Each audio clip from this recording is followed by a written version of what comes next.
Alors, le numéro 31, on nous demande ici de déterminer la valeur de l'expression cos de R moins sin de R, sachant que tangente de R égale 7/24e. On nous dit que R est entre pi et 3pi sur 2. Là, en partant, là, ceci, si je veux comprendre ce qui se passe, je suis exactement situé ici. Dans cet espace-là, je sais que je suis dans les coupes de la forme moins, moins.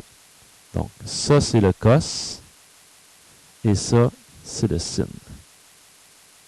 Donc, le cos et le sin, ce seront des valeurs négatives. On me donne le tangente.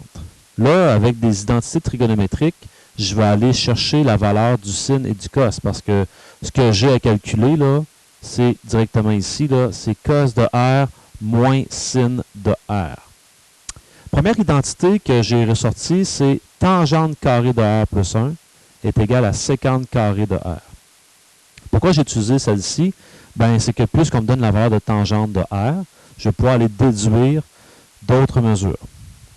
En fait, une des mesures que je peux déduire, si je me sers de l'identité, puis je la manipule, je peux avoir ceci, comme je peux y aller directement avec celle que j'avais. Donc, on sait qu'on peut toujours les manipuler. Alors, on va prendre mon identité et je vais remplacer. Donc, je travaille avec celle-ci, je remplace. Donc, tangente carrée. Donc, tangente carrée, c'est-à-dire 7/24e au carré plus 1. Ça va me donner 50 au carré de R. J'effectue mon calcul. Ceci me donne 49 sur 576 plus 1. J'obtiens 50 carré de R.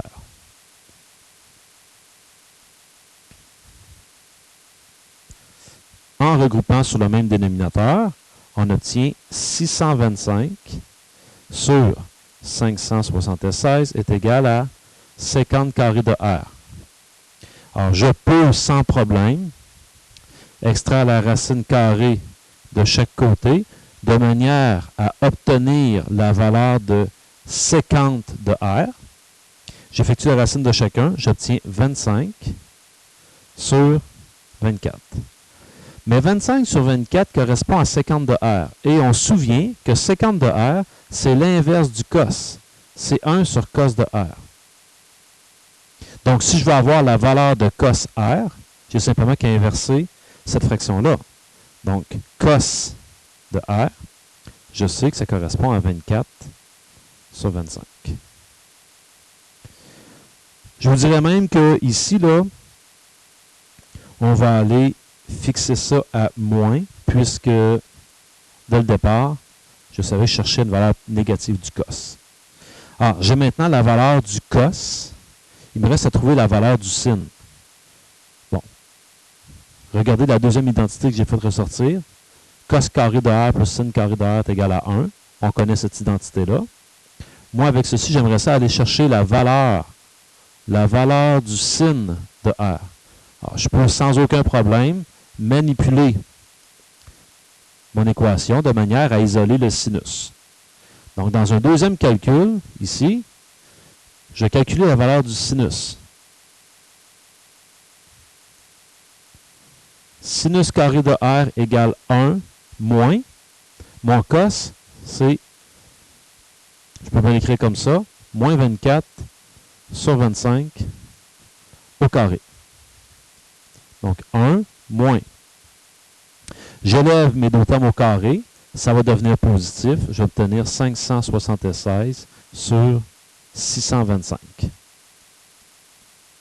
Et lorsque j'effectue le 1 moins 576 sur 625, j'obtiens 49 sur 625.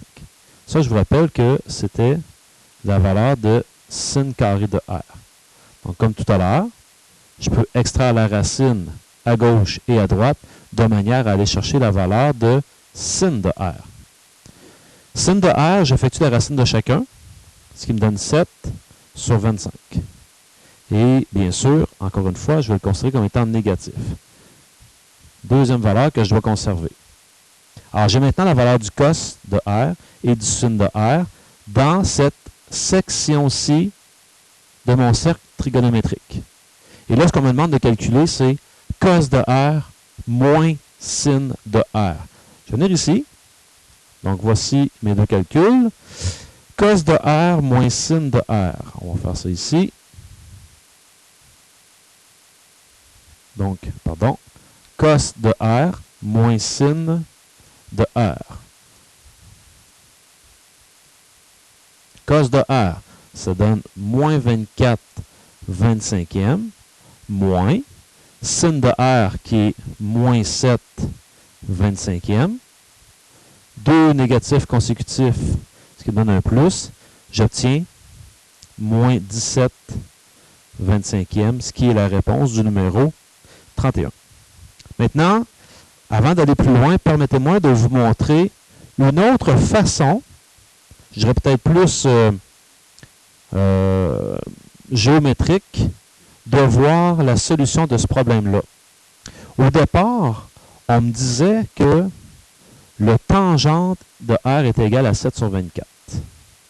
Si on me dit, je vais le faire d'une autre couleur, tiens. Si on me dit le tangente de R égale 7 sur 24, eh bien, moi, là, je connais ceci. Je sais que si j'ai un triangle rectangle et que j'ai l'angle R ici, eh bien, faire le tangente de l'angle R, le tangente, par définition, c'est opposé sur adjacent. Donc, j'en déduis que ça, c'est 7 et ça, c'est 24. Dans un triangle rectangle, c'est vrai que c'est comme ça que ça se passe. Par Pythagore, je peux me trouver cette valeur-là. Donc, par Pythagore, C2 égale A2 plus B2.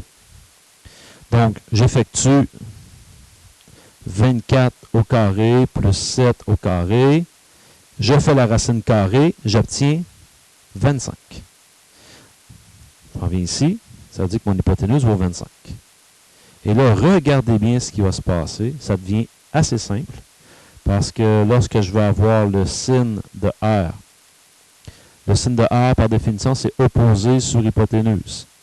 7 sur 25. Et le cos de R, qui est adjacent sur hypoténuse, 24 sur 25. C'était bel et bien ce qu'on avait trouvé. Maintenant, ce qu'il faut faire attention, c'est d'aller mettre les bons signes, parce que là, on est sous cercle trigonométrique, et là, on savait qu'on était dans la section moins, moins, donc moins, moins, et vous effectuez le calcul de la même manière. Donc, voilà pour le numéro 31.